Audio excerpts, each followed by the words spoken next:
हर सुबह एक सवाल लेकर आती है और हर शाम कुछ जवाब छोड़ जाती है। इन्हीं सवाल जवाबों के साथ मैं हूं संजीवनी और आप देख रहे हैं भारत न्यूज 360 टीवी।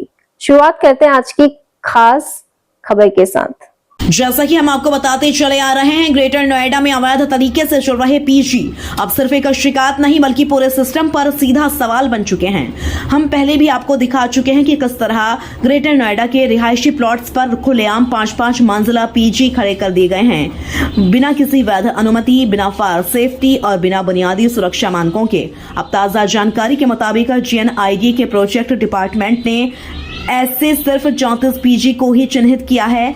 अब जरा सोचिए, जहां सैकड़ों पीजी खुलेआम चल रहे हों, वहां सिर्फ 34 पीजी ही प्रशासन की नजर में आए। कम से कम संज्ञान तो लिया गया, नोटिस भी जारी हुआ प्रॉपर्टी डिपार्टमेंट और प्लानिंग डिपार्टमेंट को।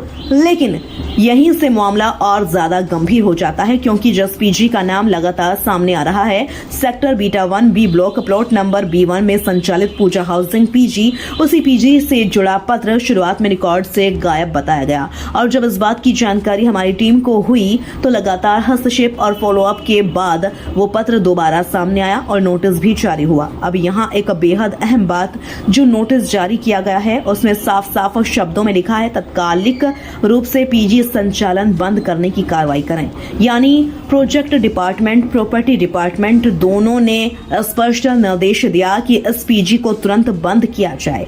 लेकिन इसके बावजूद आज भी पीजी चालू है, आज भी बच्चे वहां रह रहे हैं और आज भी कोई जमीनी कार्रवाई नजर नहीं आती। तो अब सवाल और भी गहरा हो जाता है, जब साफ शब्दों में बंद करने का नोटिस दिया जा चुका है तो फिर ये पीजी अब तक चल कैसे रहे हैं। अब सवाल और गंभीर है, क्या ये सिर्फ लापरवाही है, क्या ये एक प्रशासनिक चूक है, या फिर विभाग के भीतर कुछ ऐसे लोग भी हैं जो छिपकर मिलीभगत का खेल खेल रहे हैं। प्रोजेक्ट डिपार्टमेंट कहता है हमने नोटिस जारी कर दिया है, प्रॉपर्टी डिपार्टमेंट कहता है हमने भी निर्देश दे दिए, लेकिन सवाल वही, नतीजा क्या निकला?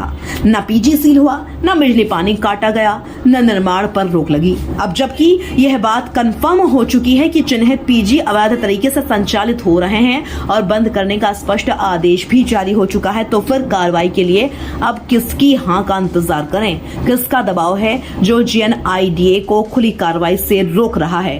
पूरा 1 महीना बीत चुका है और कार्रवाई के नाम पर अब तक सिर्फ नोटिस का खेल।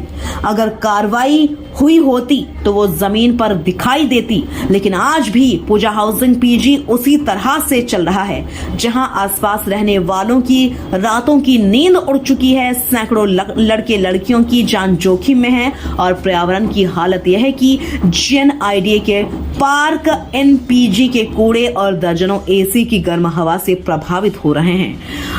अब जरा बात करते हैं प्लानिंग डिपार्टमेंट की। वो प्लानिंग डिपार्टमेंट जिसका काम होता है ये तय करना कि कहां रिहायशी निर्माण होगा और कहां कमर्शियल गतिविधि। लेकिन सवाल वही, क्या प्लानिंग डिपार्टमेंट अब भी नींद में है या फिर स्पष्ट आदेश के बावजूद वहां भी चुप्पी साध ली गई है? प्रोजेक्ट और प्रॉपर्टी डिपार्टमेंट एक दूसरे की ओर इशारा कर रहे हैं, लेकिन प्लानिंग डिपार्टमेंट ना कोई सीलिंग आदेश, ना कोई साइट एक्शन और ना ही पीजी संचालन पर रोक। पूरा 1 महीना बीत चुका है और आज भी पूजा हाउसिंग पीजी उसी रफ्तार से चल रहा है, मानो उसे प्रशासन का कोई डर ना हो। तो सवाल अब सिर्फ पीजी का नहीं है, सवाल GNIDA, प्लानिंग, प्रॉपर्टी और प्रोजेक्ट डिपार्टमेंट सभी की भूमिका पर है। क्या यह सिर्फ लापरवाही है या फिर विभाग के भीतर कुछ लोग ऐसे भी हैं जो नियमों को ताक पर रखकर मिलीभगत का खेल खेल रहे हैं? क्योंकि अगर कल को यहाँ कोई बड़ा हादसा हुआ तो जिम्मेदारी सिर्फ पीजी संचालक की नहीं होगी, बल्कि उन सभी विभागों की होगी जिन्होंने स्पष्ट आदेश के बावजूद कार्रवाई नहीं की।